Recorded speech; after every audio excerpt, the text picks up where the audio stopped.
Quelque temps après, Jésus traversait des champs de blé un jour du sabbat. Ses disciples avaient faim. Ils se mirent à cueillir des épis et à en manger les grains.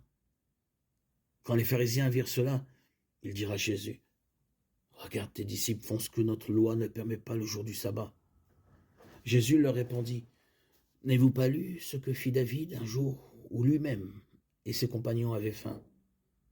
Il entra dans la maison de Dieu, et lui et ses compagnons mangèrent les pains offerts à Dieu. Il ne leur était pourtant pas permis d'en manger. Notre loi ne le permet qu'aux seuls prêtres.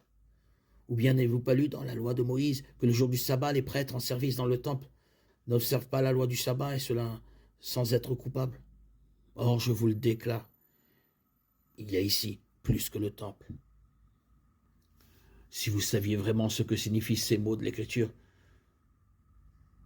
je désire la bonté et non des sacrifices d'animaux, vous n'auriez pas condamné des innocents, car le Fils de l'homme est maître du sabbat. Matthieu 12, 1-8.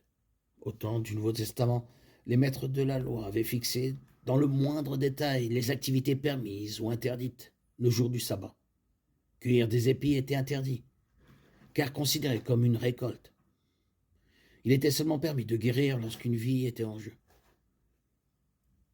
En s'élevant contre ces règles, Jésus veut revenir au véritable sens du sabbat. C'est le jour où les hommes se reposent devant Dieu et méditent sur sa bonté.